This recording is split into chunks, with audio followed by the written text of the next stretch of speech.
صحابہ کرام نے عرض کی یا رسول اللہ ہم اپنی جان قربان کرنے کو تیار ہیں، ہم اپنی جان کے ٹکڑے کرانے کو تیار ہیں، آپ کو اتنے سخت شرائط قبول نہیں کرنے چاہیے۔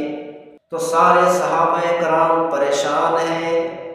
تو محبوب صلی اللہ علیہ وسلم نے ایک مرتبہ حکم فرمایا کہ صلح ہو گئی، ہمارے درمیان اور کفار کے درمیان صلح ہو چکی ہے، لہٰذا اپنے قربانی کے جانور ذبح کر کے اپنے سر منڈوا کر احرام سے باہر نکل آؤ۔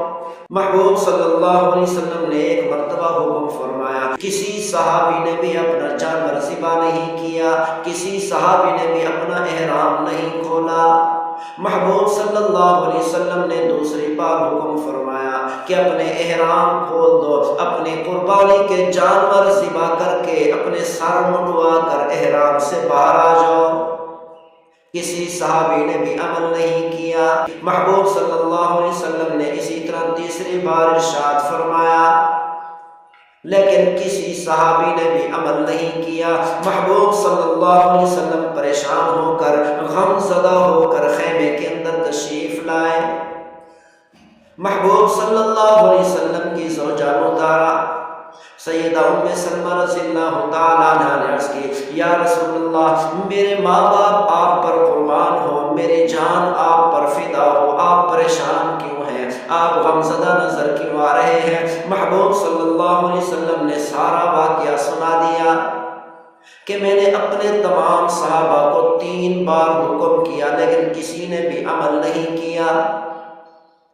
سیدہ ام سلمہ رضی اللہ تعالیٰ عنہا بڑی سمجھدار بیوی تھی، بڑی سمجھدار زوجہ تھی۔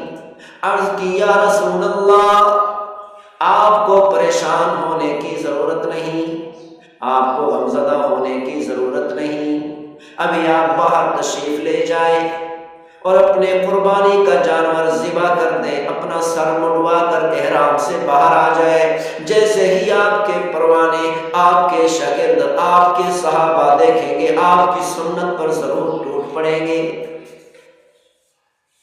محبوب صلی اللہ علیہ وسلم خیمے سے باہر تشریف لے آئے۔